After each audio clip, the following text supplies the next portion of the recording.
날마다 솟는 샘물과 함께하는 오늘의 큐티 시간입니다. 9월 9일 목요일, 오늘의 말씀은 로마서 11장 1절로 12절까지 말씀입니다. 제11장. 그러므로 내가 말하노니 하나님이 자기 백성을 버리셨느냐? 그럴 수 없느니라. 나도 이스라엘이니요 아브라함의 씨에서 난 자요 베냐민 지파라. 하나님이 그 미리 아신 자기 백성을 버리지 아니하셨나니 너희가 성경이 엘리야를 가리켜 말한 것을 알지 못하느냐? 그가 이스라엘을 하나님께 고발하되 주여, 그들이 주의 선지자들을 죽였으며 주의 제단들을 헐어버렸고 나만 남았는데 내 목숨도 찾나이다. 그에게 하신 대답이 무엇이냐? 내가 나를 위하여 바알에게 무릎을 꿇지 아니한 사람 7,000명을 남겨두었다. 그런즉 이와 같이 지금도 은혜로 택하심을 따라 남은 자가 있느니라. 만일 은혜로 된 것이면 행위로 말미암지 않음이니 그렇지 않으면 은혜가 은혜되지 못하느니라. 그런즉 어떠하냐? 이스라엘이 구하는 그것을 얻지 못하고 오직 택하심을 입은 자가 얻었고 그 남은 자들은 우둔하여졌느니라. 기록된 바 하나님이 오늘까지 그들에게 혼미한 심령과 보지 못할 눈과 듣지 못할 귀를 주셨다 함과 같으니라. 또 다윗이 이르되 그들의 밥상이 올무와 덫과 거치는 것과 부엉이 되게 하시옵고 그들의 눈은 흐려보지 못하고 그들의 등은 항상 굽게 하옵소서 하였느니라. 그러므로 내가 말하노니 그들이 넘어지기까지 실족하였느냐? 그럴 수 없느니라. 그들이 넘어짐으로 구원이 이방인에게 이르러 이스라엘로 시기나게 함이니라. 그들의 넘어짐이 세상의 풍성함이 되며 그들의 실패가 이방인의 풍성함이 되거든 하물며 그들의 충만함이리요. 바울은 로마서 1장에서 5장까지에서 복음과 구원을 정리했습니다. 구원은 하나님의 영광 안에서 다시 하나님과 교제 나누며 살아가는 것인데요. 구원의 방편이 무엇이었습니까? 예수 그리스도의 십자가와 부활의 복음을 믿는 것이죠. 이 복음을 믿을 때 하나님께서는 우리가 여전히 죄인임에도 우리의 죄를 보시는 것이 아니라 우리를 위해 죽으신 아들 예수 그리스도를 보시고 우리를 의롭다고 불러주시고 의롭다고 인정해 주시어서 우리에게 임재해 주시는 것입니다.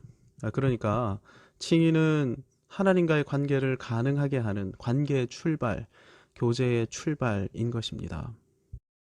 따라서 칭의 구원의 핵심은 하나님과의 교제입니다. 칭의 구원의 목적이 하나님과의 교제인 것입니다. 복음을 믿음으로 구원받았다면 그 증거는 말씀 중심의 삶, 기도하고 찬양하는 찬양의 삶, 교회를 중심으로 살아가는 삶에 있는 것이죠.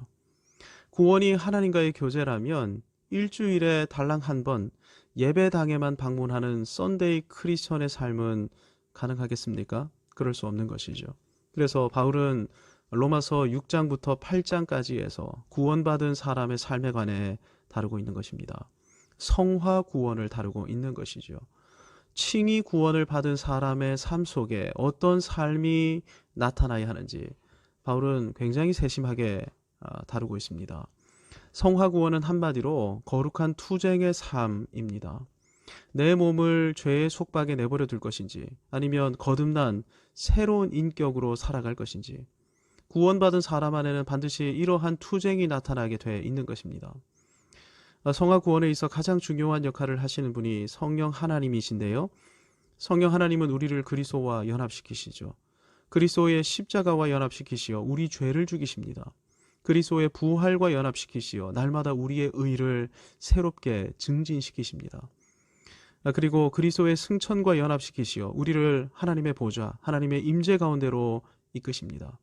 이 모든 구원의 과정은 하나님의 은혜의 결과로 임하는 것입니다. 자, 그렇다면 이스라엘은 어떻게 되는 것입니까? 하나님께서 선민으로 택하신 유대인들은 어떻게 되는 것입니까? 바울은 칭의 구원과 성화 구원을 8장까지 정리한 다음 9장부터 11장까지에서 이스라엘과 유대인의 구원에 대해 정리하고 있습니다. 구원은 하나님의 선택에 의한 은혜의 결과입니다. 그래서 하나님께서 아브라함을 택하시어 언약을 맺으시고 약속의 땅 가나안으로 이끄셨는데 하나님께서는 아브라함의 씨, 즉 아브라함의 후손을 통해 이 땅의 모든 족속을 복주시고 하나님 나라를 땅 끝까지 펼치실 것을 약속하셨습니다. 그렇다면 아브라함에게서 태어난 모든 사람들, 모든 이들을 택하신 것입니까? 아닙니다. 약속의 씨만을 택하셨습니다. 그래서 하갈의 아들 이스마엘이나 아브라함의 후처 그두라의 자손은 놔두시고 이삭만을 택하시어 구원하신 것입니다. 이삭의 아들이라고 에서와 야곱 모두를 구원하시지도 않으셨습니다. 에서는 놔두시고 야곱만을 택하시어 구원하셨습니다. 그런데 이삭과 야곱이 그냥 구원받았습니까? 아닙니다. 저와 여러분의 관심사가 이것이어야만 합니다. 창세기 26장을 보면 이삭은 가나안을 주시겠다는 하나님의 약속을 철저하게 붙듭니다. 그래서 블레셋 사람들이 막아놓은 아버지 아브라함의 우물을 다시 팠습니다. 그날 목사들이 와서 이 샘은 우리 거다, 말도 안 되는 시비를 걸어올 때 가나안을 주신다는 하나님의 언약을 붙들고 이삭은 묵묵히 또 다른 곳에서 우물을 팠습니다. 그런데 어떤 일이 벌어졌습니까? 파는 족족 샘이 터져 나오게 됐습니다. 이삭이 팔 때마다 물이 솟구쳐 올랐던 것이죠. 이 기적을 보면서 그랄의 군주 아비멜렉은 깜짝 놀라하면서 이삭의 하나님 여호와를 두려워하기 시작했습니다. 택함 받은 이삭이 어떻게 살았습니까? 여호와 하나님의 언약을 향한 철저한 믿음으로 살았습니다. 이런 사람이 구원받기로 택한 사람인 것이죠. 야곱도 마찬가지였습니다. 많은 사람이 야곱을 비열함의 대명사로 여기고 있지만 야곱은 예배의 사람이었고 기도의 사람이었고 언약을 신뢰하는 믿음의 사람이었습니다. 에서는 불신결혼 또 중혼까지 하면서 이삭의 마음을 아프게 했지만 야곱은 이삭의 요청에 순종해서 신부를 구하기 위해 밧단 아람으로 떠났을 뿐 아니라 꿈 가운데 주신 언약의 말씀을 붙들고 여호와 하나님을 경배했습니다. 무엇보다 야복 강가에서는 목숨을 걸고 기도하지 않았습니까? 그래서 그는 이스라엘이라는 새로운 존재로 변화되게 되는 이 회심의 은총을 누리게 됐습니다. 택함받은 야곱은 순종과 경배, 기도의 삶으로 그의 믿음을 나타내면서 회심의 은혜를 받아 누린 것입니다. 그러니까 택함받은 사람은 믿음으로 사는 사람인 것입니다. 언약의 말씀을 의지하고 순종하고 경배하고 기도하는 사람인 것이죠. 이스라엘로 태어났다고 해서 택함받은 사람이 되는 것은 아닌 것입니다. 택함받은 증거인 믿음을 가지느냐, 무엇보다 스스로가 하나님의 진노 아래 놓인 죄인임을 깨달아 하나님의 분노와 응징 그리고 심판이 당연하다는 사실을 확신함으로 구원의 유일한 방편인 우리 주 예수 그리스도의 십자가와 부활을 전심으로 붙드느냐, 이것이 관건인 것입니다. 로마서가 기록될 당시 유대인 상당수가 예수님을 믿지 않았습니다.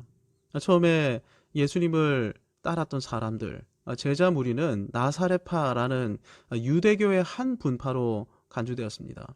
하지만 예수님의 십자가 처형 이후 예수님은 이단의 괴수로 정죄당했고, 그리고 제자들, 교회는 이단의 추종자로 여겨지기 시작했습니다.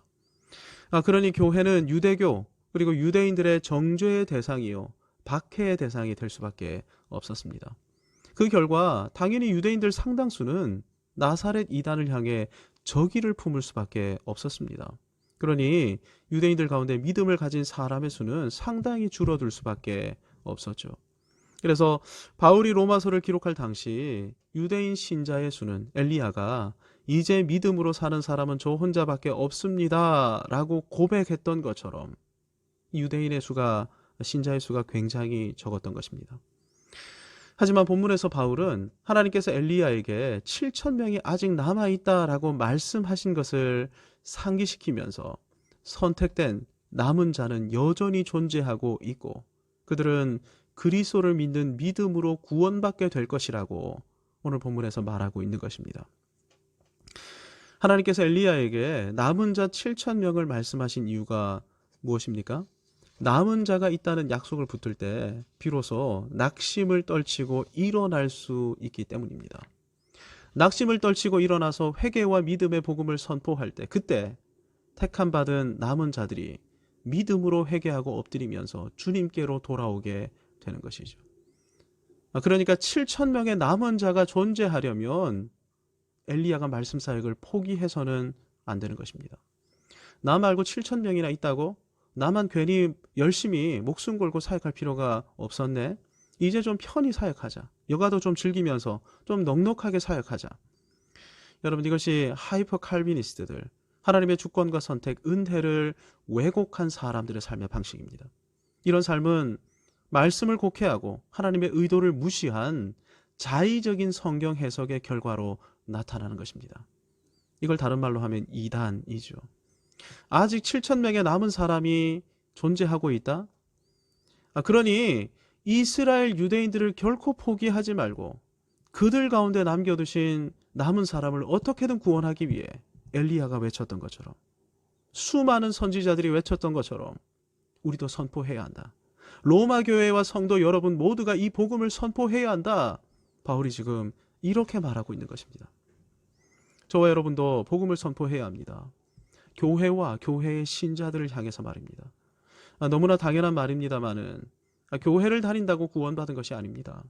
세례 받았다고 직분이 있다고 중직을 맡았다고 구원받은 것도 아닙니다. 정말로 회개와 믿음의 복음을 외쳐야 하는 곳은 실은 교회입니다. 그래서 20세기 최고의 설교자였던 마틴 로이드 존스 목사님은 매주 수요일마다 교회에서 성도들을 향해서, 신자들을 향해서 복음 설교, 전도 설교를 반복했던 것입니다. 특별히 한국 교회 안에 미신과 무지가 가득합니다. 우리 교단은 굉장히 철저하지만 한국 교회 안에는 원하기만 하면 단 몇 개월 만에 목사가 될 수 있는 코수학이 실제로 존재하고 있습니다. 이런 과정을 통해서 목사가 됐다. 히브리어 헬라를 알겠습니까? 당연히 모릅니다.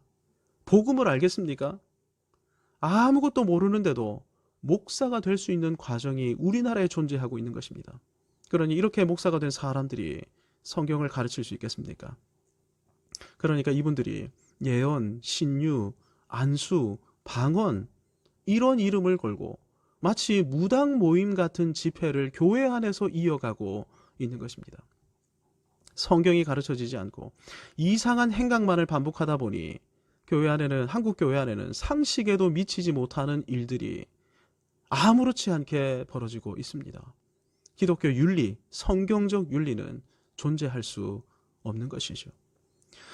성경이 가르쳐지지 않고 복음이 선포되지 않으므로 무지와 미신 가운데 빠져있던 사람들이라 할지라도 바른 복음이 선포되고 진리의 말씀이 선포되면 언제든지 또 얼마든지 회심의 은혜를 맛보게 될 수 있습니다. 복음을 알고 복음을 믿게 되면 말입니다. 그런데 이렇게 해야 하는 책임이 누구에게 있습니까? 너 말고도 7천 명의 남은 자가 있다. 엘리야에게 주셨던 이 음성을 듣고 있는 사람들입니다. 오늘 새벽 저와 여러분에게 이러한 책임을 주님께서 부여하고 계시는 것이죠.